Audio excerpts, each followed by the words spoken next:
Hello. So, do I look different today? Do I? I know I do.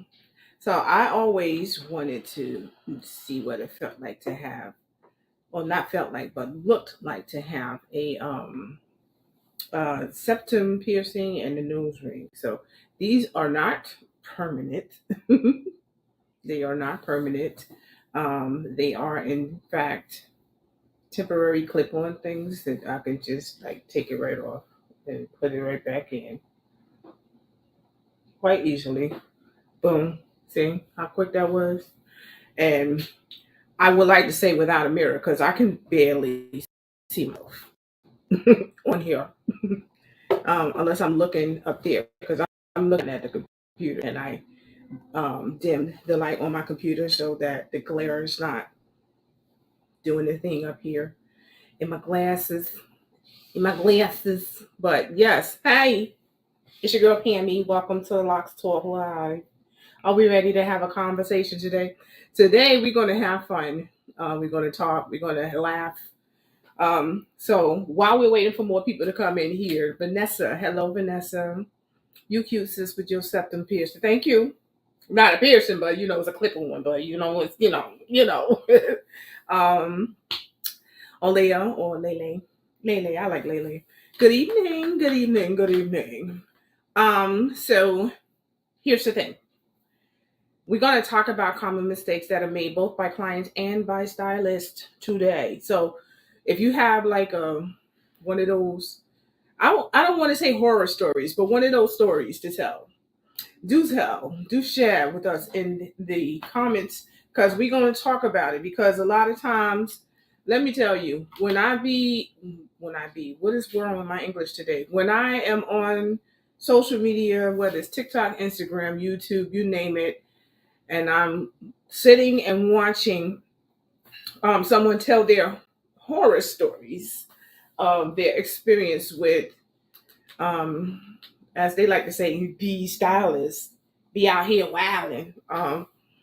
And I will admit some of them, yes, they do. I don't fit in that category. Um, you both are clients of mine right now, Vanessa and Olea. Y'all can attest. I ain't playing like that. Like, and it was like that from day one.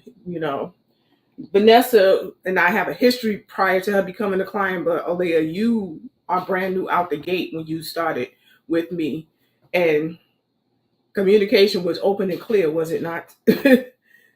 So we gonna have a whole conversation, and yeah, a lot of the stories and a lot of the experiences, because I'm going to share some of the different things that I viewed and talk about them because damn, some of the stuff, right? I did touch base. Hold on, I'm trying to put myself here on the television. Please, ladies, let me know if y'all can hear me. Just give me a thumbs up in the chat so I know that you can hear me because I'm over here running my damn mouth. Not sure if y'all can hear me. Yes, hunting communication is key. Absolutely 100%. I'm assuming because Olea just responded to me that you can hear me, right? You can hear me. Can you hear me? You hear me now. So yeah,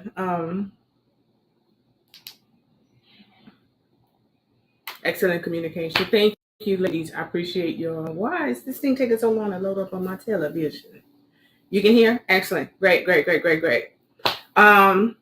So y'all can share with other people if you want to let them know. Bring your ass up in here. Let me stop. I did remind people that we were going to be on here, so if they come in here, great. But I'm going to talk anyway. I'm going to share my stories. We're going to have a good time, right? So, starting with, okay, finally it came up. I like to make sure I'm not making mistakes. And when I have myself up on the television, it makes it easier to make sure. Pam, stop playing. Yeah, Vanessa, I gotta moisturize my lips because they looking a little bit cray cray right now. Good. I'm glad y'all can hear me and everything. So, before I get started, let me properly introduce myself for the new people. Let me come over here. Hello, and welcome to Locs Talk Live. Thank you for joining me this evening. I do Locs Talk Live every Wednesday at 7 p.m. here on YouTube, and Locs Talk Live after chat immediately following this on Instagram. So, if you would like to join us there, look in my banner. All of my links are up there, and you just join the bandwagon and come on over, right? So, getting into it, who am I? I'm a loctician. I'm a loose natural hair organic hair care specialist as well as a lockologist. Loctician simply is person with extensive knowledge of locks. Number one, that's important, where I start, maintain, and support my clients through their lock journeys. So I don't just maintain locks. I'm actually a support system for them because having locks can be a mental roller coaster for a lot of people because it means unsubscribing to the standard of what beauty is supposed to be based on whoever. I'm not going to get into a whole controversial stuff but whatever that experience is for you, whoever, right? Um, I am a loose natural hair care specialist, organic loose natural hair care specialist. Now, what I mean by that is I care for your loose natural hair in its natural state without altering it in any way. And that includes the use of chemical treatments such as relaxers, texturizers, Jera curls, or Gina curl, whatever they call it now, stuff like that. I don't use bleach. That's also a high intensive chemical treatment that I do not do. Understand the keywords is do not cannot. I am well trained to do those things. I choose not to do those things because that's not what I represent as a stylist. Now, I'm going to go further into that in tonight's discussion because it's very important that people understand these things, right? And finally, lockologist, simply put, it is not an owned trademark or title. Anything followed by ologist is simply a person who studies that particular topic. I study locks from its origins all the way up to now and the evolution because locks are forever evolving. So you got to keep up with what's going on, right? And I see so many new things and new trends that people are trying and doing with locks.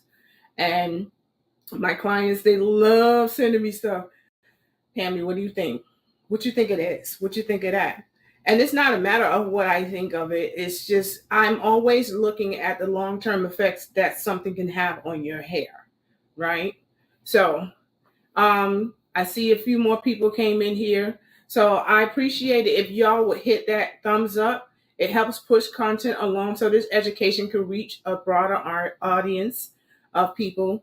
I do educate for free here on YouTube, Locs Talk Live, every Wednesday at 7 p.m. I'm not looking for anything in return. I feel like if you're going to have the most joyous journey that you're going to have, it has to come with education.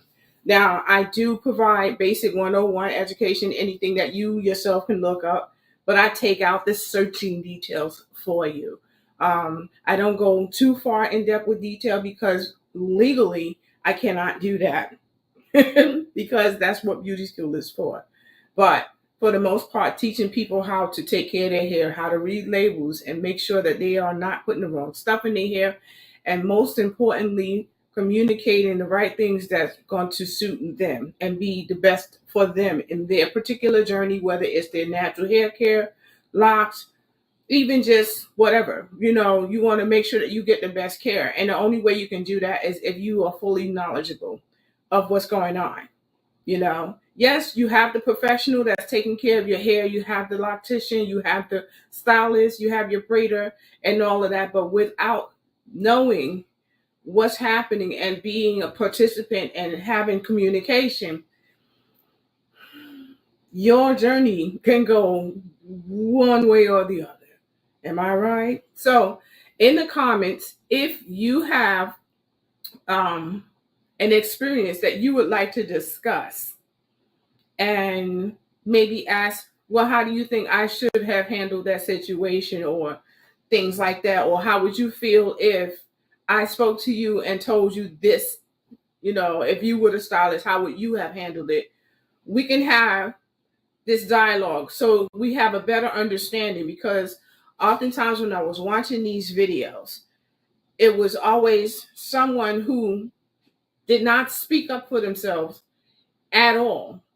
And they sat through the process. They paid for the process. They even tipped for the process, and lied to the stylist or told the stylist, "Oh, I love it," knowing the good and damn well they didn't.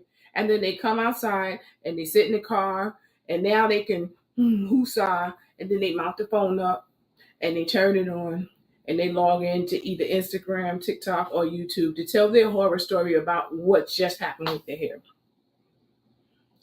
And not one time did I hear them say, well, I told them this and I told them that. We have to stop doing that.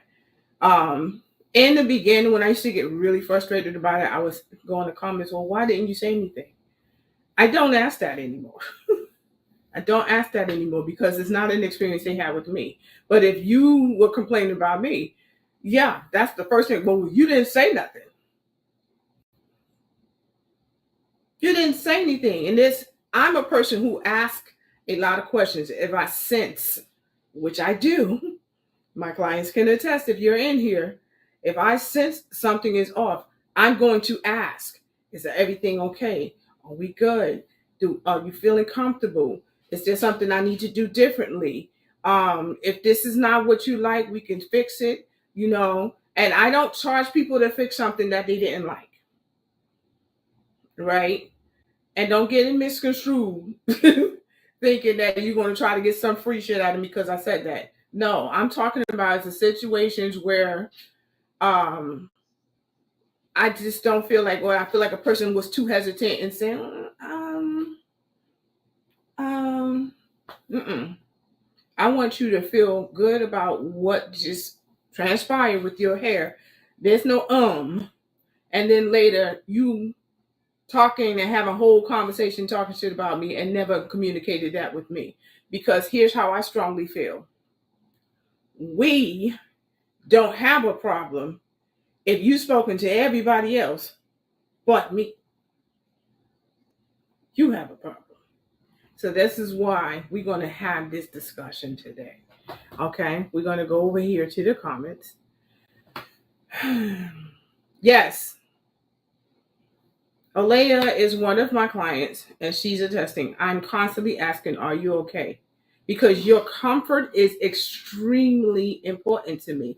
So if you're uncomfortable, if there's anything that I'm doing that's making you feel awkward or off, I'm going to ask, you good? We good?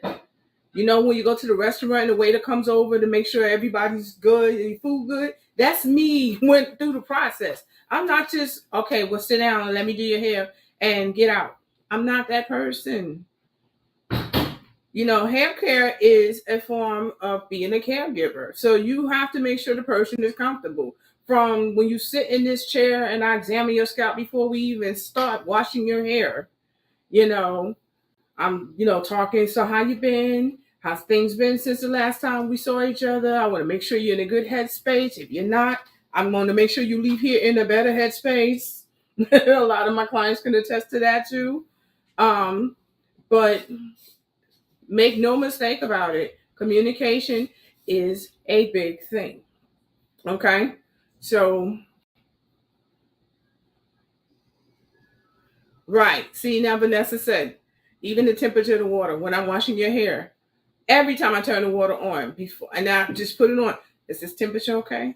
Yeah. And then I proceed. I make sure you're comfortable. I'm always telling you what I'm putting in your hair. And I'm not going to just because I'm the professional does not mean you don't get to participate. I'd rather you do. You have to be a participant in your process, right? Vanessa also said, this is true. I'm tender-headed. I never had issues. Plus, you ask. Now, that's one of the questions that I asked during the consultation. I asked a person to give me from a 1 to 10, how sensitive and or tender would you say your scalp is when someone else is handling your hair? This gives me enough information to know how to navigate and go into handling your hair, because I'm not just going to go straight in without knowing something. And we're going to open up with consultations, right? Olaya has another comment here. Very gentle, positive vibes, and comfortable environment. Yes, that is also a goal. I want to make sure. That's why I work 1-to-1 with my clients. I don't play with. Listen, I've had people be like, "Oh, can I bring my friend because we planning on going?" So, fix your plans. Tell your friend you're going to meet her at wherever y'all supposed to be meeting after your appointment. My home, my space. I am an independent home-based business. No. And it's not even about it, my home, my space. It's about the environment altogether. No.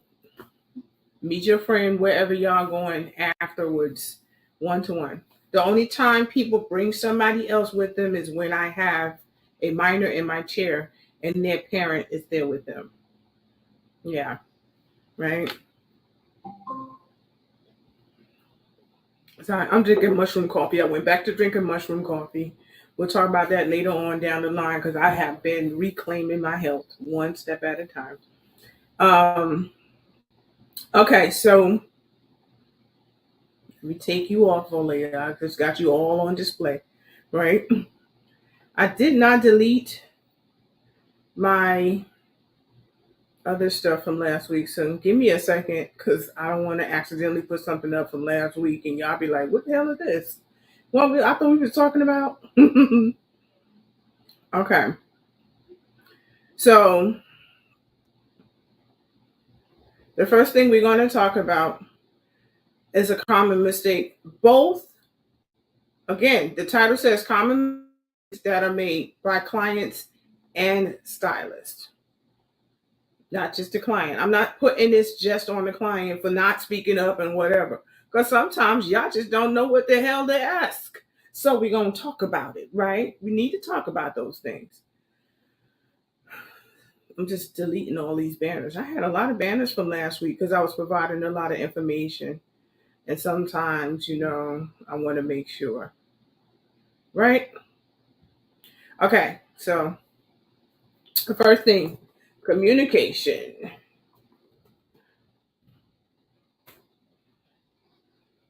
All right, communication. Communication. We got the comments over here. Let's see what else Vanessa says. Some friends may throw off the interaction. Yes, sometimes when you bring people with you, especially when you bring that friend and you're not sure right away, how many of y'all have ever experienced having a friend? I'm gonna use the quote marks on this one. Having a friend and you share a specific experience with them, such as bringing them with you to get your hair done, and all of a sudden their attitude changes, and it's clear there's envious and jealousy behavior going on suddenly because that ain't your friend. Oftentimes, a person you thought was your friend and they start acting jealous of you. Sometimes that shows right there in the appointment. They might start putting their input. Oh, I don't like that. Why are you doing it like that? Like, why are you here? Like you're screwing up this person's appointment with your input that nobody asked your ass for. Sit over there and be quiet. So it would be stuff like that. You know what? Screw the dialect. I'm going to keep this real casual and come on down here. We're not getting all formal. So yeah, you're going to hear my street lingo come out sometime. Only positive vibes and focus on the client. Absolutely. This is what I adhere to throughout the process. So communication. Here are some common communication mistakes, and I'm going to use myself for an example. When somebody's inquiring with me, I understand that the first thing that is noticed, especially if they're not being referred by somebody who already knows of what my services provide and what I can do, um, person will reach out to me based on maybe what they've seen on here or heard me talk about, or they may have seen some of my videos on TikTok or video shorts on here or reels on Instagram, and they've seen my work and they be like, "Oh, I like your work. I really love what I'm seeing here," right? And generally, that's the thing that attracts people first is what they can see visually, right? Um, Again, that comes from masculine energy. Masculine energy is outer, feminine is inner. Okay, so acting on what we see first, right? The second thing that I get is um, I get a excuse me, a direct message. Hi, I saw your video on da da da da da. I really like your work. And immediately the first question is, let me take this off. Immediately the first question is, how much is it to do da da da da da? Not, do you have a website? Not, what kind of services do you provide? What do you represent as a stylist? None of that. You went straight from, I like how this looks. How much does it cost for that? And oftentimes it's usually something that isn't based on what they saw. Like they'll be responding to a lock video that I posted, and then they'll go in, oh, how much is it for a blowout and a silk press? How did we get here from that? So the communication is all over the place. I said, well, and oftentimes, especially when it's a potential client, someone who is inquiring, I will say to them, um, I would refer them to my website, which is this. This is my website, www.PammieLocsWithLove74.com. I know that's a long ass name, but I always provide either a link or I have also a barcode that I put up so people can see, right? But that the thing is, they'll start asking me all of these questions to avoid going to the website and then get upset because I keep mentioning the website. Because I know the answer to this question is going to be followed by another question, and so on and so forth, and so on and so forth. Most of the questions for inquiry will be answered by navigating through the website. Um, some of you, because I don't know all of the people that's currently in here that's watching, but some of you have already navigated through my website and see that, yeah, all of my services are there. All the prices are there with the services listed right there in front of you. All the policies right there in front of you. All the requirements right there in front of you. So there's no need to ask a whole bunch of questions that you can take your time getting the answer to. I make time for my clients. Again, they know what my policies are. When somebody's in my chair, if I don't get back to you right away, that's likely the reason why. You know. So again, the effort has to be reciprocated both ways. Oftentimes, people will say, "Well, you're the professional, and you're supposed to answer all my questions." Da, da, da, da, da. But you have to put effort into the experience that you're trying to achieve. So, in order to do that, you need to ask questions. I'm not going to assume this is what you want.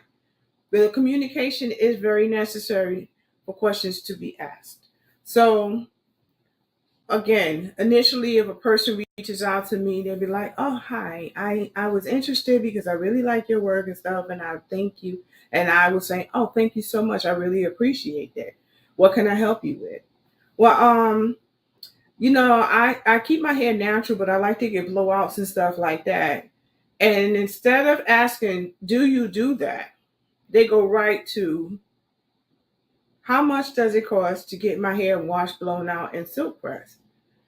And I will have to unfortunately tell them, well, the aesthetics of my services does not include using high intensive heat. So I don't do blowouts and silk presses. However, I do network with a lot of other stylists. So I do have a reference of different stylists that I network with that live in different cities aside from the one I live in. And, you know, I'm able to give them references, but they're gone by the time that happens. Because, oh, okay, bye. And you have to be ready to ask the right questions, especially when you initially inquiring someone's services. The reason for the communication and why it's incredibly important is this: your crown chakra is one of the absolute most powerful chakras that you possess within this being, this body that you live in. And you don't want just anybody touching your hair or handling your hair. So, some of the horror stories that I've seen from these videos will talk about how the exchange of how they talk to each other was crazy. You're not fixing to talk to me crazy and then put your damn hands in my head. We ain't doing that, not today. So, communication is absolutely 100% important.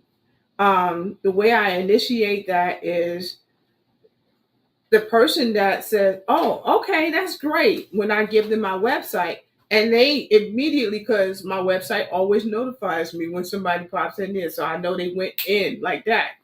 They go in there. As soon as they go in, I get a notification that somebody just popped into my website, so I know that they are browsing through it. And minutes later, I'll get a request from that person wanting to sign up to be a member, because there are certain things in there they're not going to be able to see unless they sign up and become a member on the website. As they continue to navigate, they be like, well, damn, she got all of this going on in here. Oh, hell yeah. But then when they're reading through the policies, which I recently re-upped on the website and put it right there in your face. On my service page, where all of the different services that I do provide, some of them are not visible because it's only like seasonally certain periods of time that I actually provide those services, like the winter solstice cleanse and the back to school thing that I do with younger clients, because most of my clients are 13 and older. That's my age limit for my clientele. But I do have a promotional 1 month before school starts where people can book their children to come and get their hair braided and stuff like that to get them ready for school. That's not shown year around. I'm able to make it not visible to the public until the time that it's approaching, which it is approaching soon, so I'm going to have to put it up soon, right? Um, but generally, what I'm trying to say is this. um, Once the person navigates through it and they look through the policies and they see, oh, I can't even make an appointment until I do a consultation. That's the second part of communication for me. Consultations are extremely important, both for the client and for the stylist. That is the time where we're not just getting to know each other, but the stylist is also getting to know your hair, any problems that you might be having with your hair that needs to be discussed, because a consultation, number one, should not be rushed through. I ask very important questions that will teach me how to navigate when I'm working with that particular client. And it's very important that that consultation takes place. Now, like I said yesterday when I was live on Instagram, I did a pop up live on Instagram.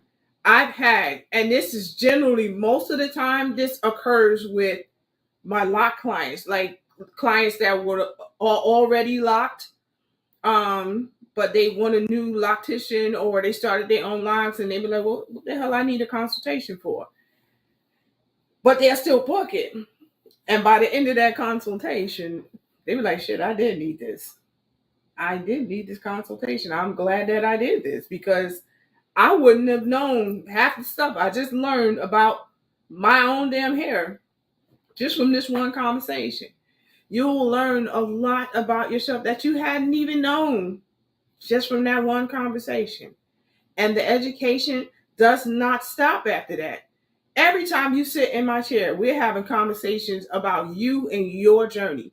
Now, when I'm here on Locs Talk Live, I'm talking general 101 stuff that most people should know about their hair. But when I'm working directly one to one with you, everything that I'm teaching you and talking to you about is about you, your hair texture, your needs, and what you need for your journey, and what's making you happy. So that's not going to happen without communication, right? Communication is very important. So common mistake is not asking questions, not talking, not asking. The only dumb question is the one you fail to ask because you still don't know. Right? And that's on both sides, not just from the client. As a stylist, as a cosmetologist, as a loctician, you need to ask your clients about their comfort levels and stuff like that. Don't think because you're the professional that you get to do what the hell you want to do. For me, I've had clients say, well, you're the professional, just do what you got to do. No, ma'am. No, sir. Um, let's talk about this because you need to know what I'm doing to your hair. Participate. It's very important to participate in the process. I never tell anybody what to do with their hair. The decision is yours. I provide you with information, process that information, and then you tell me if you want to move forward. If you feel hesitant about something or something feels off to you, don't ignore your intuition or your instinct. Ask the questions. So here's the primary thing. Now we've moved past the proper way to inquire. Don't be so quick to say how much. Right away out the gate, how can I get more information on your services? Because sometimes people, all they have is a booking service and that's it. And the booking service does not provide you with any information whatsoever about this person. You don't know if they work in a salon or a suite or at home, if they work for someone else, if they're independent. You don't know any of that stuff. You don't know the history. You don't know they have testimonials from other clients that's talking about their service, which is also provided on my website from some of my clients. You know, some of them are shy because they know the pictures and stuff. They're like, I don't know if I want my face up there. I have gallery on my website that provides visuals, and it's also galleries within each service as well. You can see pictures of different clients that I worked with that gives you a description of what I'm talking about for that service. There's a blog. Um, there's recommendations. I have an affiliates program for proper hair care products that you can use on your hair. Different stuff is in there. But at the end of the day, you have to learn more about a person that than just, oh, she does that. That looks nice. Let me book her. No, don't do that because you don't know if they are even using their own material. Ask them for more stuff because sometimes people are not using their own material. Pay attention to background stuff. That's why you see from all my videos, that's another reason why I have my personal paintings on the wall. You're going to always see my artwork in every single one of my videos. I don't get that basic grassy background and all of that stuff because you don't know if that's me. But when you see the space and the environment that I'm working in, I personally hand painted these paintings. Nobody else has this because they're mine. It's my work. So you're going to always see them in my video. You know, even this hand. See how I have my scarred knuckles? That's my hand. You know that's my hand, right? And then watermarks. I do everything that I can to protect my work because nobody's going to advertise what I'm doing as that's what they're doing because you're full of it. Um, but at the end of the day, ask that question. Do you have references? Do you have more work that I can look at? What's your history? How long have you been doing hair? Are you independent? Do you work for a salon? Do you have, a suite? Are you a home-based business? Those things are important to people, right? What do you represent? For me, I represent organic and natural, which means I don't use or bleach or high heat and stuff like that. You need to know stuff like that about people, right? Now, you won't have to ask me that because I provide that information to you. This is who I am. This is what I represent. This is what I do. All my services are listed on the website. If it's not listed there, no, you cannot request something that I don't have listed there because I don't do that. And sometimes I'll have a person say, "Oh, but if you can do it, it's okay. I'll sign a waiver." No, it's just not what I represent. I'm not saying that there's anything wrong with it and that you can't do it. It's just not a service that I provide. Right. So, and all money ain't good money. I'm not just going to put anybody in my chair just for the sake of it. Because if the energy is off, we won't mesh.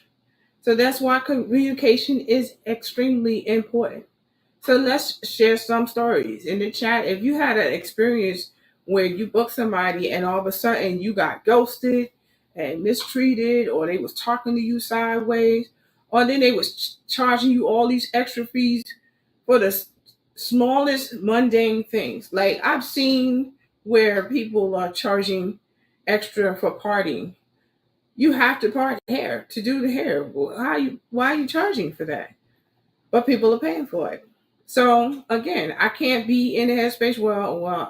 That's it. I'm not going to touch that. If that's what they do and people are paying for it,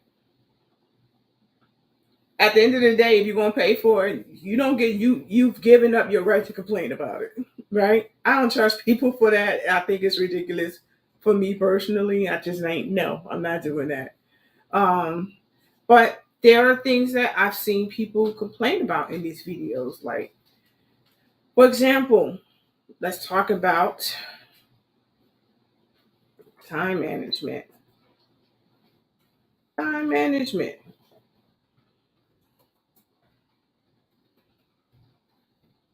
Okay, so with time management, for me personally, respect for people's time is extremely important. Respect other people's time. Um, what do I mean by this? Showing up extremely early because maybe you have other plans and you're trying to get done quicker, that's not going to change the process. Now, if the person is able to let you in and let you sit down and wait, that's one thing. But again, it really depends on where they're working from. Um, at the end of the day, customer service doesn't mean that you get to step on somebody and I'm paying you so I can do whatever the hell I want to do. No, time management is important because, for example, like the different services that I have, you'll see certain times there. It does not mean it takes me that long to do what I need to do. It is the time that gives a buffer time for possible traffic issues or anything that can cause a person to be mildly delayed. It also provides me a buffer time to clean up my station and get ready and prepared for the next client that may be coming behind that client. So that window is to provide and make sure that everything is set. Anytime my clients come, I'm already set up and ready to go immediately when they walk in the door. They are not sitting there on my couch waiting for me to set up my chair and get everything. Everything has already been set up. Everything has been cleaned. The sink has been washed out again and disinfected. All of my equipment have been sitting. And then again, that's why I have the buffer time because I do disinfect all of my combs and everything after a client leaves here. No shade on anybody, but I just want to make sure I'm not working with any contaminated materials. That's very important for anybody who does hair. Um, so when a person, say for instance, if I have somebody booked behind you, the buffer time behind you is not that much time. So once you go past a certain period of time and somebody is booked behind you, yes, it is an automatic cancellation and you're going to have to reschedule because now you're impending and imposing on somebody else's time. And no, we're not doing that. So if you make an appointment, make sure you come on time. I provide this in the policies and information as well for the client so they know what that entails. Now, there are times where it is an exception. If somebody's not booked behind them, then okay. But once you are up to 30 minutes late, I'm not that, oh, it's 10 minutes for that for each minute you're late. That's $10 for each minute you stop. Once you pass that threshold of 30 minutes, once you are 30 minutes or more late for your appointment, I'm charging you a late fee. And to answer the question, yes, if it was in the reverse and I'm running behind and now you're sitting there waiting on me and I become late and behind schedule, right? 30 minutes or more, it's the same policy I'm giving to you. Yes, I will offer you a discount of the same value, right? Because it's only fair. No matter what it is, it can be because another client did something and I'm not going to be like, well, that's not on me. Because if it's another client that caused me to be behind schedule, guess what? Their late fee is paying your discount. So I'm still coming out even. So I'm not gonna be like, oh, it's not on me. So I don't feel like I should have to give you a discount. No, you got your discount because if I'm behind, that's on me, no matter what the certain circumstances are, right? Um, Including if I'm late coming or something happened and an accident happened, so I'm stuck on a highway for 2 hours or whatever. Honestly, if I'm not going to be there, and that's another thing. Once you go past a certain like an hour, is automatic cancellation. No, I'm not sitting around here waiting on okay, when is this person coming? And then, not doing anything else because I do have a life too. I do other stuff with my life. I'm not about to sit here and be like, oh, I guess I'll just wait. And the person comes in and they don't went shopping and hung out and did all of these other things. Don't make an appointment squeezing it in. Make sure you make it on time because time management is important both by clients and by the stylist. Some of the horror stories that I've seen there is like a person would have a early morning client and go hang out the night before. And then they'll cancel on the client and still keep their deposit. What are you doing? No. No, no, no, no, no, no, no. There's been times, maybe twice, where because I got sick, I had to cancel on the client. I think twice now in 6 years I've canceled. 2 times in 6 years I've canceled on the client. 2 times in 6 years, and both times it was because I was sick. Um, the and no. 2 times I was sick, and then the third time was I was trying to travel back home from vacation and got stranded where I was, so I wasn't going to make it home in time to do their hair. So that made me change my time management policy for myself. So when I go on vacation, um, I don't take new appointments immediately, like the next day after I come back. I make sure that there's at least a 48-hour window. But for me, it's a 72 hours, so 3 days. So let's say, for instance, I come back from vacation on Monday. My first appointment won't be until probably Wednesday or Thursday of that week. It depends on how I'm feeling. But generally, it's usually on a Wednesday or a Thursday. Because if I'm coming home on Monday, it's like early. It's usually like dumb early in the morning, like middle of the night, Sunday night into Monday morning. So by Wednesday will be my first appointment, right? Um, and I'm sharing these things because there are some young stylists that in their state maybe they are a braider or a wig installer or something like that. So they weren't required to go to school and they didn't get the portion of the schooling that teaches you how to time manage and to properly charge people and how, those policies work. So I'm sharing that part of some of the things that I do with proper customer service. Another proper way of customer service is if you have a booking app, make sure that you are on top of responding to requests or notifications. Don't sit there and be like, oh, I'll answer that later. Because at the end of the day, it's a business. And if you're working for yourself, you're not going to get paid unless you're working. And that includes communicating with your clients.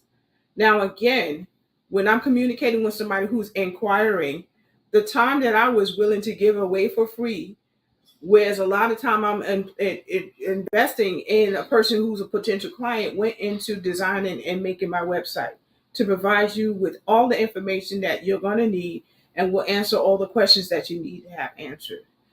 Once you are a client and you contact me and you need something, again, most all of my clients know I have policies who would, if somebody's in my chair and it's during my work hours, if I'm not contacting you right away, it's probably because somebody's in my chair. I'm not a person who gets on my telephone and start yapping away while somebody's in my chair. That's your time. And I make sure that you have your time while you're here, right? I do work one to one with my clients. So the time that is provided for you is important for you. So I have a comment in the comment section. Hey Kim, hey, what's up, girl? Thank you for joining. We're talking about horror stories that people have been experiencing when they go to the salon. Okay. So that's another thing with time management. Respect for other people's time is absolutely important. If you make an appointment for 2 o'clock, show up at 2 o'clock. Showing up at 1:30 may not get you access, especially if you know the person is working independently in a suite or a home-based business. Don't be showing up at people's house earlier and then be like, "Can I come in?" And I just sit down and eat while you finishing up. No, because it's not respectful to the person that's currently there. You're not impending on other people's time because you have something else or somewhere else to be. Don't do that. It's not respectful. And people choose to work in certain environments like a suite or a home base because they want that one-to-one experience with the stylist, or the other way around. The stylist wants that one-to-one experience with their client. Everybody who comes to me, it's just me and them in this space. There are some people that are like family to us, so they interact with the rest of my family. But my family respects what I do. They get out the way and they let me do what I got to do. And I appreciate them for that every single day. But it's very important to make sure that people know what they're paying for. So even when you have services and you putting the prices up there, don't put no base price and all of a sudden all these other little things are extra. And so a person thinks they're only coming to spend $115. All of a sudden the bill is $375 because they don't have to pay all this extra for all these other things. Communication, remember? These are things that needs to be established up front so people understand. So when you look at the services that I do provide, it also gives you a description of what that service provides. If you don't see something that you want to know about, ask. That's another thing. I have a chat feature on my website. Type it in there. I get it right away. So you're going to know pretty quickly if I'm able to provide that for you or not provide that for you. But you have to be open and communicative. I had an experience with a former client. She's no longer a client. Where she came to get her hair done. We was working, and there was times I really think that one of the issues was sometimes tender scalp is a psychological thing. And in this case, that's what the situation was because I wasn't even touching, like I was not physically touching anything. And it was a lot of ducking and, you know, and I'm like, okay, I don't feel comfortable. I think maybe we should stop and I'll give you back your money because oh, no, no, no, no, no. Just don't worry. Just, are you sure? Now I'm being very open and and transparent and everything. Are you sure? Because I your comfort doesn't seem. No, no, just go ahead. Okay. So now I'm being extra, extra gentle because I don't want to hurt this person. But then we get to the end when I have to do the rest of the stuff to, because if I don't do it, we're going to wind up with matted, crazy looking hair, right? No, I'll just come back. So every day, hey, how you doing? You think you could stop back over here for like, because they live like close to me, so they can, right here. Um, oh no, it's okay. I'm just doing blah blah blah blah blah blah blah. So I'm not being given the opportunity to finish my job. Number one, um, and then you know every day checking on for like a week and a half. No, I'm just gonna, because it was an event they was getting it done for. I'm just going to, cut off the part that because it started getting matted and everything. And again, it was because I wasn't allowed to really finish the job without, you know, it was like she reached the cap to allow me to finish the job. Um, and so I was like, okay, so I treated her scalp to soothe it with aloe and my anti-itching peppermint spray to cool it down and everything, and it felt much better for her. And she was like, my scalp is feeling so much better. Thank you so much for the extra care that you put into making me feel more comfortable and thing. And she was very apologetic, and that's fine. But please come back and let me finish it so that it can last you the amount of time that you want it to last. No, it's okay. I just and I know it's not okay because I found out later that she did complain about it, but to other people. And to reiterate what I said at the beginning of this Locs talk, if you're talking to everybody else about it, but me, we don't have a problem. At the end of the day, I don't need you to support me for the sake of supporting me. If you're not going to be open and honest to allow me to do my job and to get it done right, you're really not supporting me. I have to be able to be communicated with. So if something is not to your satisfaction, I just ask, give me the opportunity to make it right. That's the only person that I've ever had this experience with. And I was like, I don't know if we can continue this. If and I this conversation happened after I found out there was communication with other people other than myself. So I'm not that now that this is going to lead into the question that comes up when you see the video of a person telling you about their experience, their horrible experience, right? The horrible experience that they had. What's the first question that you ask them? Well, did you say something? Did you speak up? Did you tell them that this was a problem and everything? And they were like, no, because I'm not confrontational. There's nothing confrontational about telling somebody something's uncomfortable. You know, now here's the biggest lesson that I learned from that experience with that individual who I still love and respect, but never going to do their hair again because I didn't appreciate the dishonesty. Um, is I learned to enforce my boundary. If I am if I become super uncomfortable because I see that you are super uncomfortable, I'm stopping the process. Here's your money. I can't continue this because you are clearly uncomfortable and you're not speaking up about it. So I'm going to have to step in and enforce this boundary.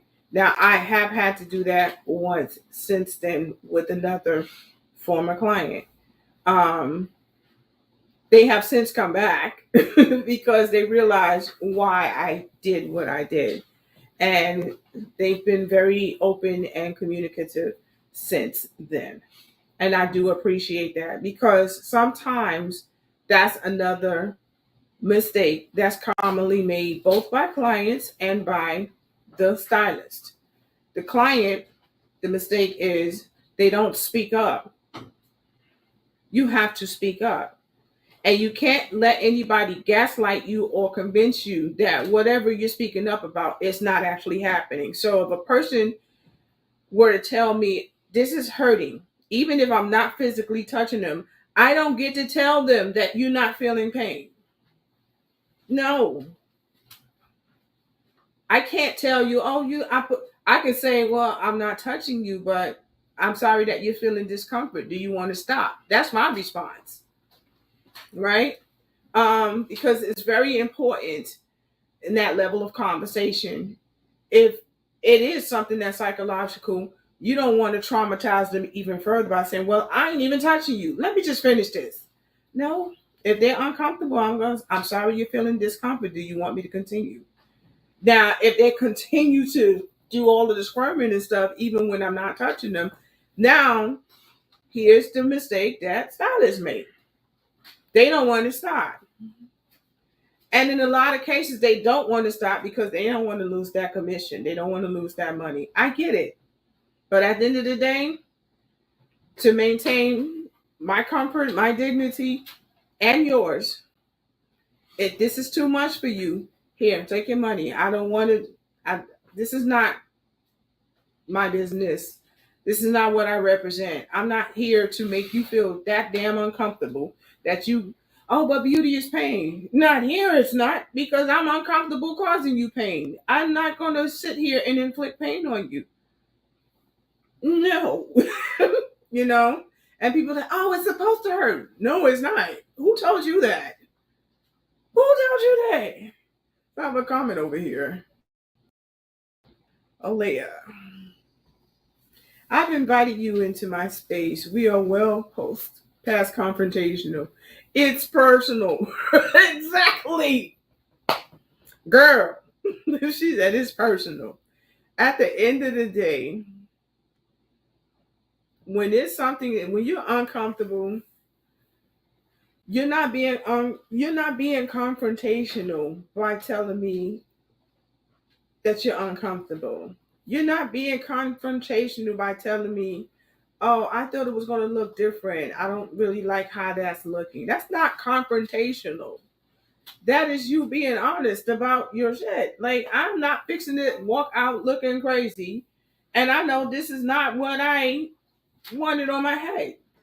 I've had people come to me and show me a picture and expect this is what I want. And they think that's what they're going to look like when they leave here.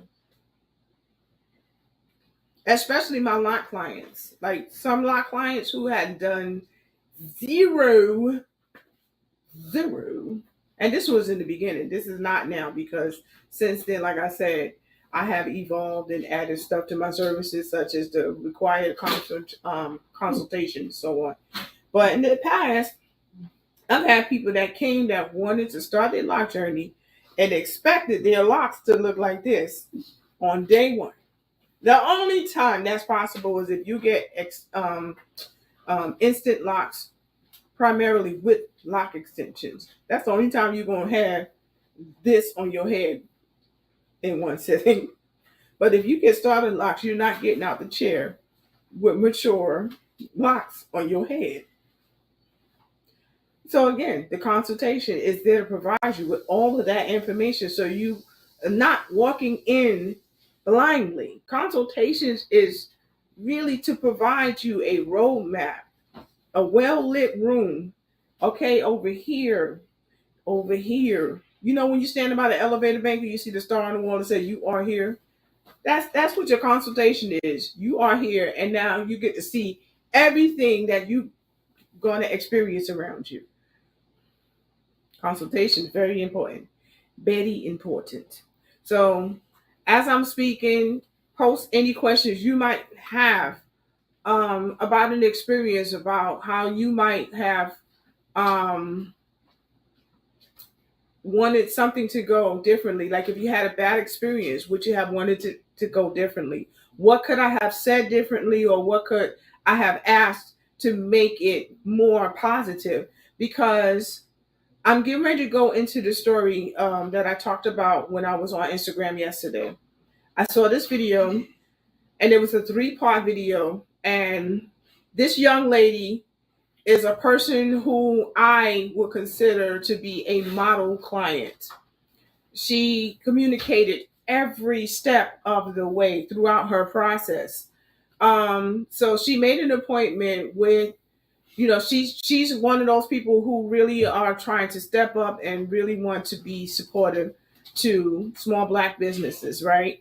And so she wasn't looking for no discount or anything. She was willing to pay whatever the fee was and everything. And in her opinion, was a little high, but she was willing to do it anyway because she wanted to be supportive and really just help this young lady get more on the map with her services. So she booked her. Now, like many stylists in states that don't require a license, all they have is a booking app, and that's it. No history, nothing really giving more information about what they do other than a few pictures in their gallery and stuff like that. But outside of that, no real information, right? So, and oftentimes, a lot of these unlicensed stylists require a really high um, deposit fee. Again, I understand because they don't want to get got by potential clients. But again, there's a way of not having that happen. You understand what I'm saying? So, um, moving forward, she booked on the app that provided the service, and there was some kind of communication where the stylist and the client was in communication. The stylist was responding to every text, everything was going fine, right? And then further on down, as we were getting closer to the date, the client saw that there was a cancellation on the Saturday that was following the date because she had made an appointment for a Wednesday. And it turns out the both of them had conflicting schedules that wasn't going to allow them to really do the Wednesday appointment. So she looked at the schedule and she saw there was an opening Saturday morning, which she had a preference for anyway because she wanted to get in and out of there as quickly as possible. So there was an opening for that Saturday, right? Now she's getting back to the stylist as per the stylist request to say, okay, I see that you have an opening for Saturday. I had booked for it.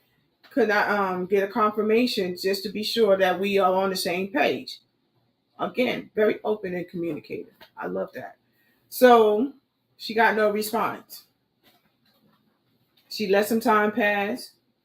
She asked again. Now, this is still prior to the Wednesday because there was still no confirmation. Without the confirmation, the Wednesday appointment didn't get canceled. So that generally happens with a lot of these bookings when somebody's rescheduling. The old one doesn't get canceled until the new one is confirmed. That's usually how a lot of these apps work. Mine doesn't work that way. The client actually contacts me directly, and we together decide right there on the spot when their next appointment is going to be. Right? So she got no response.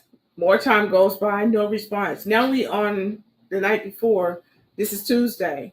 Still no response. No conversation whatsoever, nothing from the stylist. So the girl is like, well, maybe she's going to keep me coming on Wednesday. So she was like, I'm confirming, am I coming Wednesday or Saturday? I have not heard back from you. Still nothing. The client lived an hour and 15 minutes away from the stylist studio where she works. She made her way there because she didn't want to not show up just in case, because the Wednesday appointment had never been canceled. And she gets there.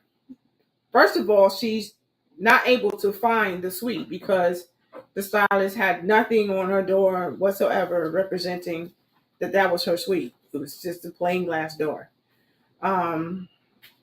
So finally, as the client was leaving, she was still in the suite. She finally gets a message from the stylist. Oh, I thought we was going to have our appointment on Saturday because she had told her I'm here because I didn't hear back from you. I came here today just to be sure. And the stylist was like, oh no, I'm not there today. I thought we was going to do your appointment Saturday morning. And so the client was like, but you never got back to me to confirm whether Saturday morning was going to be okay. And I didn't get a confirmation email or anything. And that's when things started really going left in the stars for. I texted you with all caps exclamation point was clearly was with an attitude. And so the client was like, okay, well, no, I didn't receive any text. Well, I did. I texted you. And the client was like, listen, if it's Saturday, I just needed that confirmation. Fine, we'll do it Saturday, right?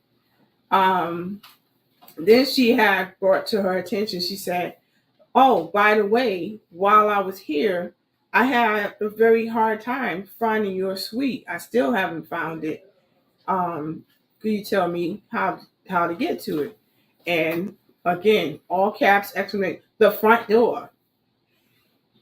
The client said that this particular location where the suite was had 12 other suites in the building. The front door is just leading into the lobby that so the front door is not informative. And it kind of got in her head at this point. Now this is at the point where I would have been like, you know what, never mind. I'm going to cancel Saturday's appointment. Please send me back my deposit, and I would have went about my business. That's the only mistake I feel like she made. Because you not finna talk to me crazy and then put your damn hands in my head. I'm sorry. um, but again, she's trying to be supportive and to her people or whatever. Her words, not mine. Friday comes. Again, she wants to confirm, you know, and my clients will attest to this. They get a confirmation text and email sent to them 24 hours prior to their appointments, reminding them they have an appointment with me. So they generally don't have to check in with me because I generated my website to let them know I am aware that we have an appointment tomorrow. So it generates an email and text to let the client know I'll see you tomorrow. So again, that's what I love about websites and the time that I put into doing that. It's not just time I had to spend money to do it too. Um, but she went to confirm with the girl. The stylist never responded. The next morning, because her appointment was 7 o'clock and she lived an hour and 15 minutes away, of course, she had texted her, right? And still nothing. She got to the suite. Now this time she managed to find the suite because the stylist suite was the only suite that had nothing on her door. Everybody else's had their business name and logos and everything. So she wound up going to all of the different doors, which was closed by the way, except And so she's at the place now at 7 o'clock. That's the time of her appointment. She still haven't heard back from the stylist. 7:15, still haven't heard back from the stylist. 7:30, still haven't heard back from the stylist. Then she said, okay, it's 7:30. If you're not here by 7:45, I'm going to have to leave because I don't know. I haven't heard from you since we talked on Wednesday. And then she gets a text back from the stylist at 7:40. Oh, good morning. I'm sorry I'm running late. I'm going to be there by 8:15. 8:15 is an hour and 15 minutes late, right? The client stays there. She waits for her. Would have been me, but the stylist gets there, unremorseful, no unapologetic, and all of that stuff. Now they get inside, right? She don't let the stylist do her hair because now the stylist has a nasty attitude and all of this and everything. So the client was like, I don't really like how this is going. You could have been more communicative about it, because she's like, what happens? Oh, I came outside and I had a flat tire. Now the stylist only lives 15 minutes away from her studio. Um, so she was like, it took you a whole hour to change your flat tire, and she was like, yeah, I don't really know how to do it, so it took me time to do. And da, da, da. She was like, okay, but I have been texting you and texting you, but oh, my phone was in the car. So the client was like, the stylist was like, I feel like the energy is just off. Maybe we can reschedule. And the client, at that point, she had enough. She said, no, I think I'm just going to go ahead and cancel. Please send me back my deposit, and I'll just go somewhere else to get my hair done. And now this is the time where the stylist was trying to make all of the effort to try to keep her as a client and so on, and trying to be apologetic and stuff. But at this point, now it's too late. You have to be mindful that if you have a business and a person is inquiring, to make sure that y'all are both on the same page as to when the appointment is, and making sure that we're going to keep this appointment, and the communication is there. Nobody's impending on your personal time. Stop treating people as if they called you 3:30 in the morning to ask to speak to your husband that's sleeping next to you. You're running a business, right? Now for me, I have specific business hours. My hours daily is throughout the time that I have written on my website, right? So most of my clients, when they have questions or information they need to get from me, even if they sent me a text, because a lot of them are now friends and are considered family. Even if you texted me 9 o'clock p.m., you're not going to hear from me until tomorrow during my business hours. I'm not texting you back tonight. For example, if we have an appointment at 11:30 in the morning tomorrow, or 7 o'clock tomorrow morning, and you text me 10:30 to 11 o'clock the night before, oh, I just want to make sure we still have an appointment in the morning. I sent you a text and an email this morning to remind you of that. So now, if you're impending on my time during my off hours, you're not going to hear from me. But during my working hours, you will hear back from me, right? That's just generally what I do. Um, it's just a matter of respecting people. But when, as me as a professional, I'm not going to get back, even if I feel like you are texting me at a time that's inappropriate. I'm still not going to talk to you crazy, like you my child or something. Um, there's certain ways how to deal with people when it comes down to customer service. Now, don't get me wrong. I'm definitely going to make sure that my boundaries don't get crossed and stuff like that. But again, the communication is bad. At the end of the day, if it's bad energy like this young lady did, and that's why I said she's like what I would love to have as a client, which most of my clients are. But if she was in the headspace where she said, I'm not liking the energy, I'd rather you not do my hair. I respected that. When I heard her say that, I'm like, see, that's what you do. You don't sit there and be like, oh, but I had to get my hair done. Don't let your desperation put you in a situation where somebody with all this negative ass energy is handling your hair. You know? Um, so if you have any questions in regards to that story, if you had something similar to that happened to you, put it in a comment. Let's talk about it. I'll give you another story that I watched.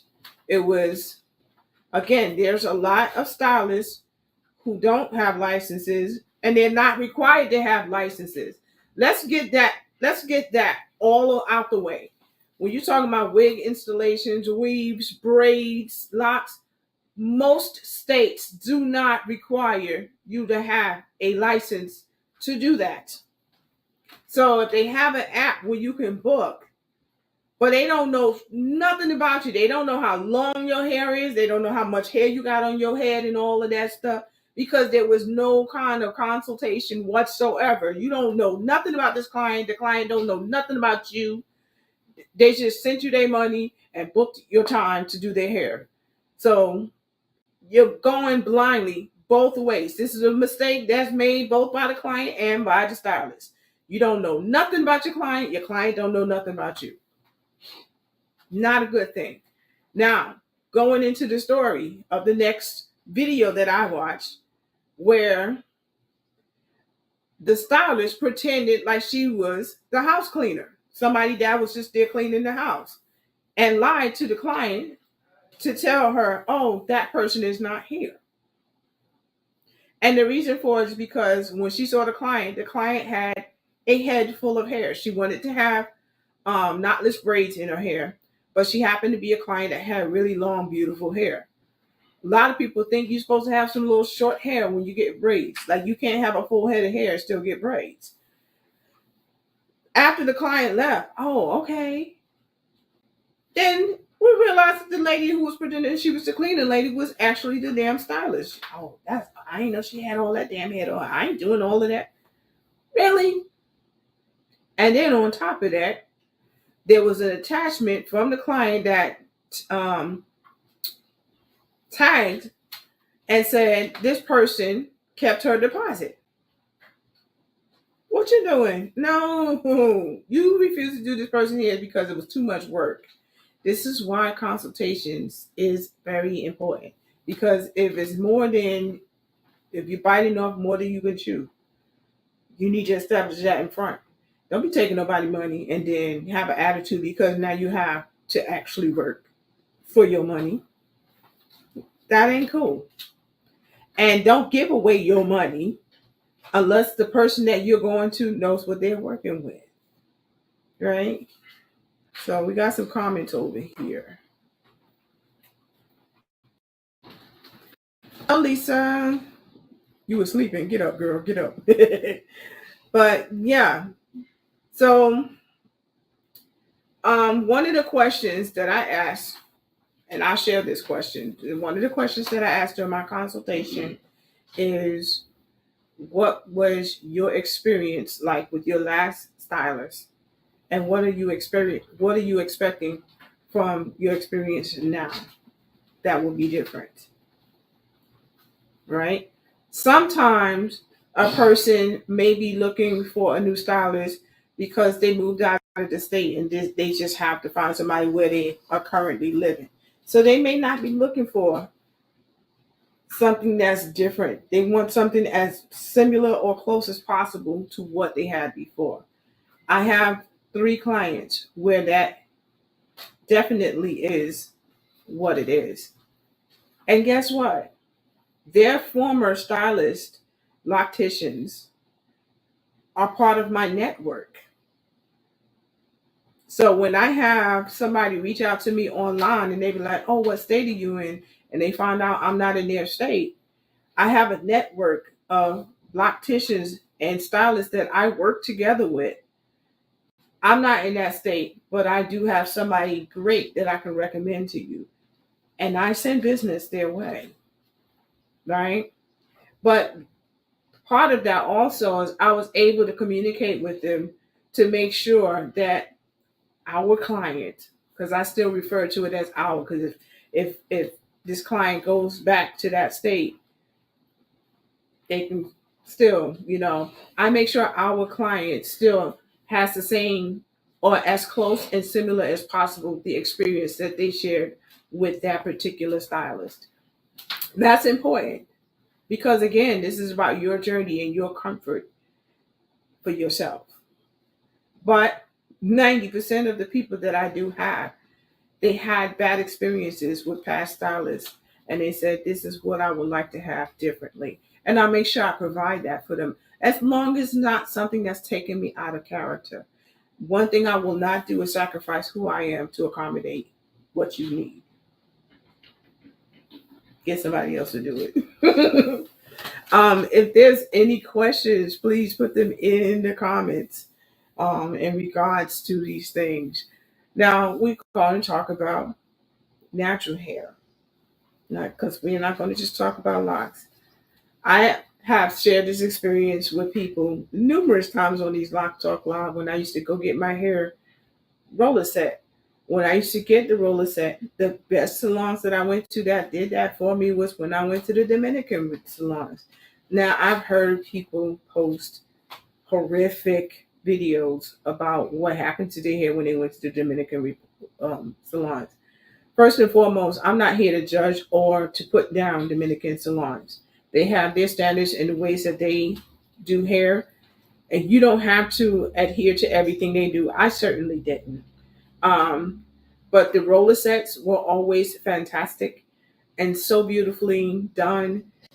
You know, back in my day in the 90s, when I was a teenager in high school, and we used to wrap our hair, those doobie wraps with the pins, I used to get the rainbow color pins too. Was hands down always was done the best when I went to the Dominican salons. However, some of the experience like I said, I was not having.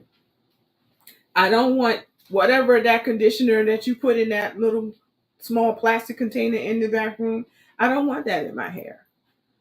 Because most of the time they don't even tell you what it is. Oh, it's my personal recipe. Well, you can keep your personal recipe because no. Even stuff that I have made that I'm using with my clients, I tell them what I put in it. I may not tell them the ratio of the recipe of that, but I tell them the ingredients that I put in it so they know what the hell I'm putting in their head. Right? Um, but I don't allow that. Um, I was like, no, I don't. No, thank you. You know, I have my conditioner here, and they'd be like, oh, okay. And she would use my conditioner, right? I had a specific shampoo that I use because I suffer from dryness and stuff. So you can't just be using any old shampoo. So I always had my own shampoo and conditioner with me. Hi, this is my shampoo and conditioner that I need to use that on my hair because I'm a scalp issue. And no argument. Now here's where I had to be stern about what I wanted to do with my hair. When I got the rollers put in, they put my rollers in, whatever, and I loved it because I was like, damn, my hair is growing. Um, um, and I was okay with them doing my trims too, but they weren't scissor happy. They was literally just cutting off the unhealthy ends, which I was okay with. But here's where I had an issue. Here's where I had the issue. When it was time to go under the dryer, if you go to the salon, specifically in the Dominican salons, they love to make your hair really bone straight, like straight, straight, straight. And they know it's going to take a lot of heat. So everything is set to super high.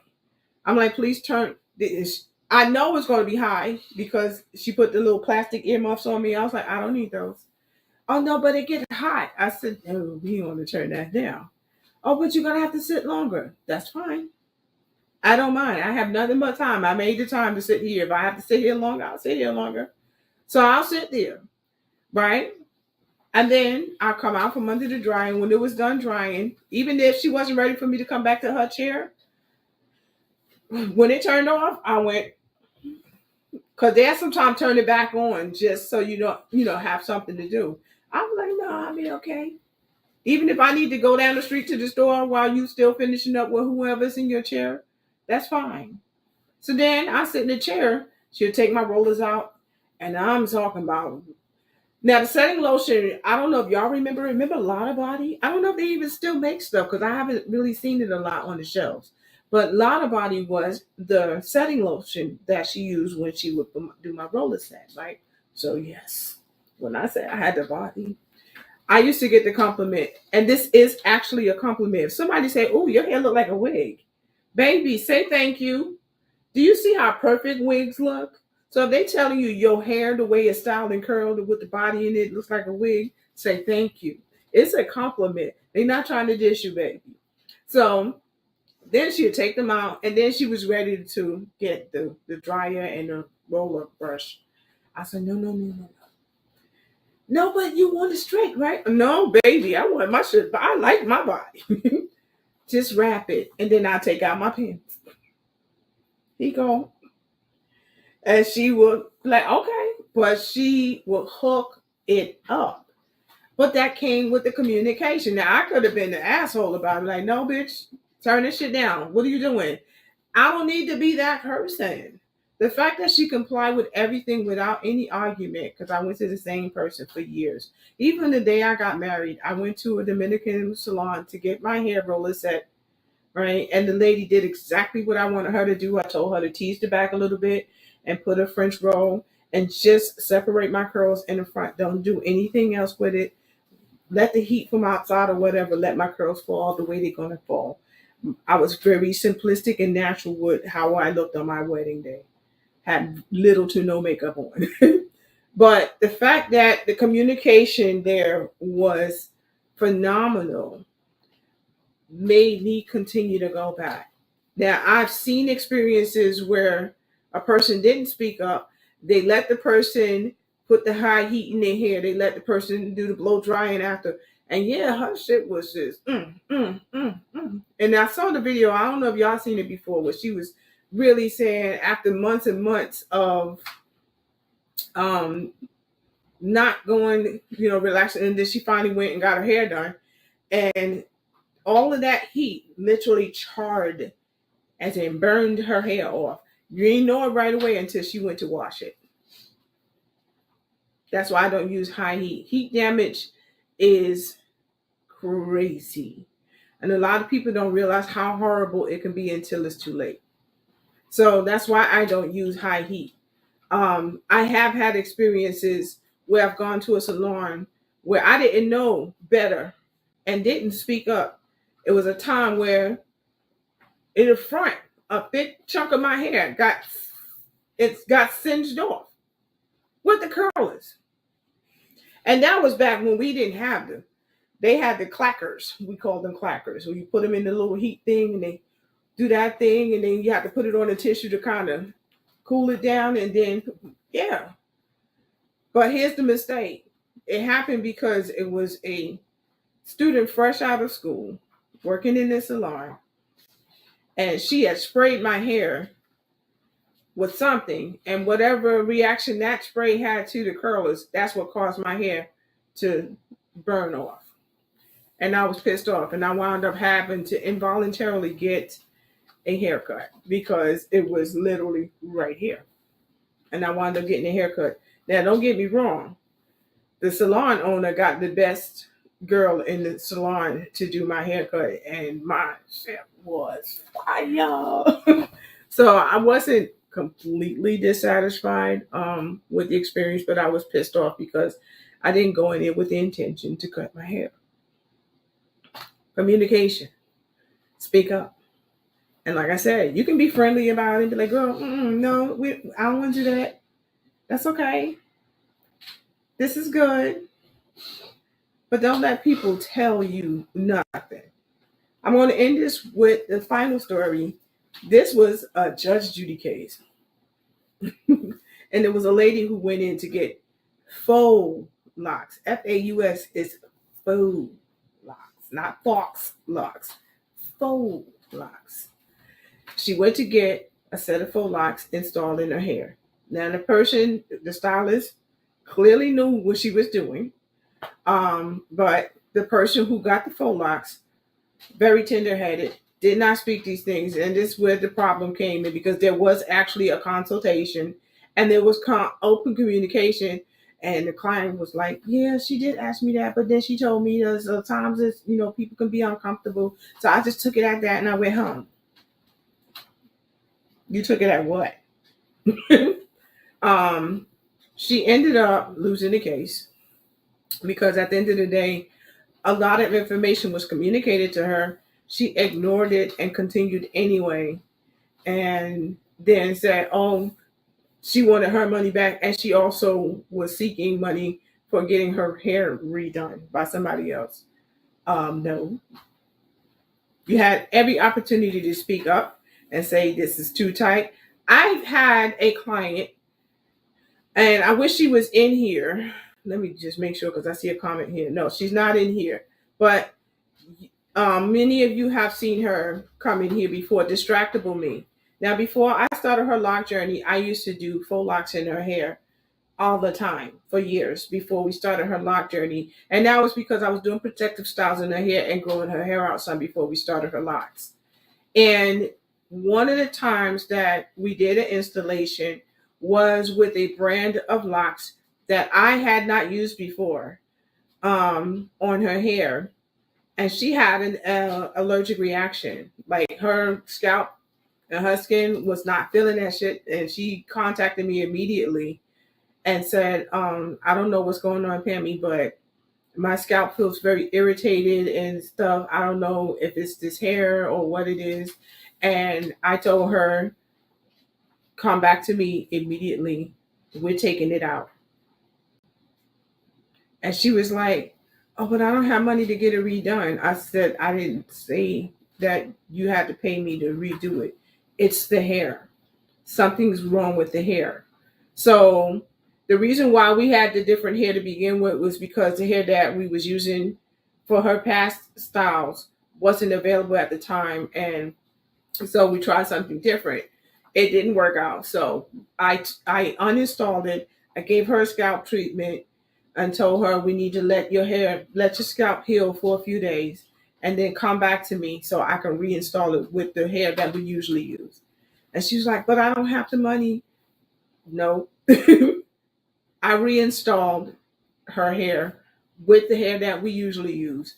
And she was able to wear it for the 6 to 8 weeks that she usually will keep it in. I'm not fixing to charge you more money for something that was not your fault. Like, if you have an allergy or something that's going on, no, this is where I get to fix it. What I did appreciate was that she didn't go having conversations with everybody else. She came directly to me. She was open and honest and transparent with me about what was happening to her scalp. She was not making accusations and saying, you did this to me, or none of that stuff. She made it clear, we both know this is what happened. What can we do moving forward? This is open and transparent communication. And I said, okay, come on, girl, get over here. Let me take this out. Let me treat your scalp, because we don't want nothing further happening. And it turned out it was actually the hair that was causing her to have an allergic reaction. What people don't understand is about synthetic hair, especially, is it's made of plastic. So sometimes the materials that's within it can cause allergies and dermatitis with people. And yeah, so that's what it was. She was having a skin reaction to the hair. But when went back to using the hair that we usually use, because it became available, and I didn't make her pay for the new hair either. I took care of that, because my clients, their comfort is important to me. So I'm not going to be like, oh, it's not my problem that she bought, because she didn't buy the new hair. She left it up to me to get it. A lot of my clients, they'll send me the money and I'll go get the hair. And I'll let them know, okay, this is not available. What would you like for me to do? You know, and during the time, yes, she suggested to me, maybe we should try this one or whatever. Okay, let's try it. But again, it's not on her. It was a communication. It was open communication between the both of us. We tried the new hair. The new hair did not work out. And we're not doing this. Let's take this out and get it together. Because I don't want nobody being uncomfortable. And it comes down to this. I used to love those curls from the oven. What curls? Oh yeah, the curlers from the oven. Yeah, when they put them in there, Lisa. Yeah, I did too. My mama used to use the clackers on our hair when we got our hair curled. That's how I learned how to curl hair. I still know how to use the clackers. Kim, you remember that, right? For Easter Sunday, and we used to have to get our hair pressed and curled and stuff like that with the clackers. um, but generally, that was an experience for her that could have gone horribly if I didn't do anything to correct it. Here's my thing as a stylist. I can't correct or help fix something if I don't know about it. Right? And at the end of the day, if you choose to talk to the whole world about it and not me, and then expect that same full effort, we're not doing that, because now you dragged me and tried to drag my name through, knowing that you didn't communicate with me or give me an opportunity to fix a problem that I didn't even know was happening until you started talking to everybody else about it. That's not cool. It's not. It's not cool as a stylist to do that to clients either. Oh, I just finished it. This bitch should have told me that she had all this damn hair and she ain't say nothing. Ma'am, what are you doing? Don't do that to people.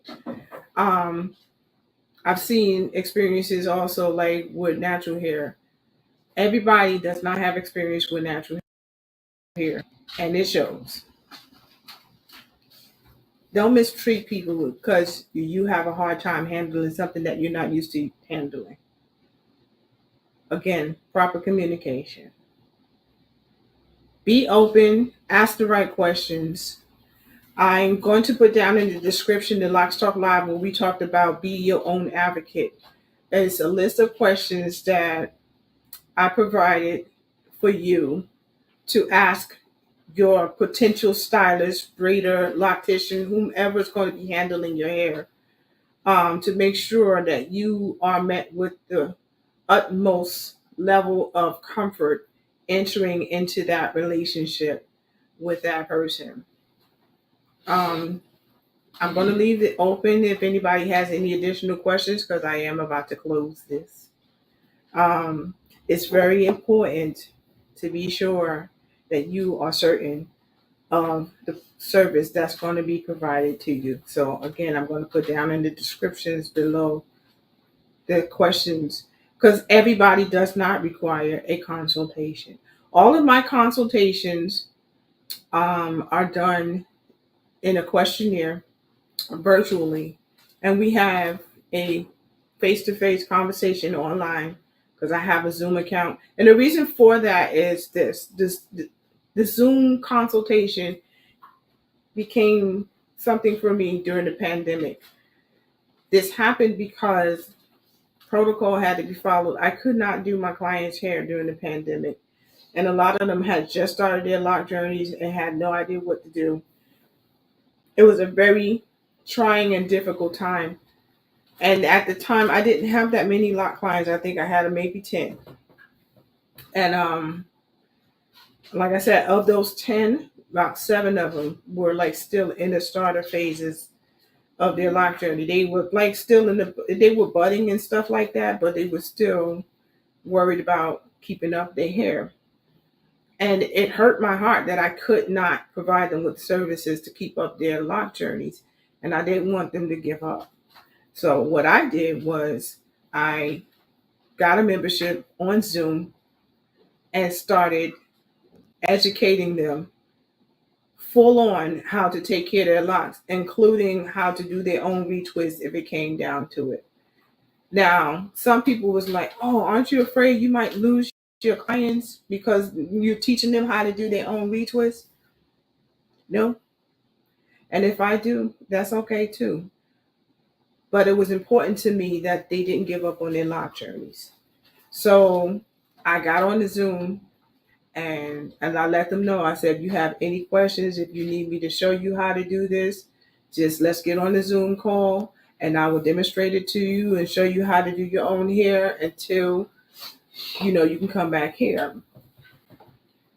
And from that dedication and me providing them with that education on how to properly wash their hair at home and do frontal retwist, because some of them didn't want to do a full retwist. So I taught them how to do the frontal T-zone retwist. So if they had to get on the Zoom call for work, they didn't look crazy. I taught several of them how to do really nice head wraps because they didn't trust themselves to do a retwist on their hair. So I taught them how to do nice head wraps, to wrap their hair up when they had to go on camera for work and stuff like that. And because of that dedication and communication that I had with them, I did not lose one single client during the pandemic. And this comes from the love and the care and the communication that takes place and transpires between my lock and loose natural hair care family and myself. They are my family. They my tribe. It has grown quite nicely over the past 3 years since then. But let me let me assure you, it took time, dedication, and work. to build these relationships, because I do have connections and personal relationships with each and every one of my clients. And they can attest to that and tell you that for themselves. Communicate. Don't just go sit in somebody's chair because their work looks good. Don't just book somebody and put them in your chair just because they're paying you their money. There's expectations that are behind these things, and that has to be communicated. If something feels off, whether you are the stylist or the client, if you feel your intuition is telling you something is wrong, then speak up. If you are the stylist and you feel something is off and you start and feel uncomfortable about what you're doing because you don't want to cause a person discomfort and pain, you have to enforce your boundaries. I have many hair boundaries, and I talked about that last week when I closed the chat here on live, where hair boundaries are important. You have to enforce your boundaries of what you're willing to do and what you're not willing to do when it comes to you as a client getting your hair done or you as a stylist doing hair. There are certain boundaries I will not cross no matter what you say to me. Like I said, I don't bleach hair. I don't care if you sign a waiver or if it's okay with you. That's not going to change the dynamics of the fact that I prevent damage. I do not cause it. I don't participate in causing damage. So, no, even though I know how to properly do it, and I will give you as much information because I've had bleach clients that came to me. I give them all the information on how to maintain and keep up their hair, but I also make sure they understand this could happen if you don't keep up with this with consistency. Communication. Communicate. Communication is not confrontation. Attitude is confrontation, right? So if that is no questions, that's going to be coming up in the chat. I thank you all for joining me. And again, a reminder, please, if you like the content that I talked about this evening here on Locs Talk Live in regards to the common mistakes that are made by stylists and or clients when they are seeking or booking each other, I'm gonna say it isn't each other thing, this is a partnership. Um, Hit that thumbs up so other people can learn from it. The information can be passed along, education can be passed forward. If you have any ideas of information that you'd like for me to share on Locs Talk Live, feel free to send me a text or a message or a DM on any of my other things, or put it in the comments below. And I'll make sure that it's covered in future Locs Talk Live.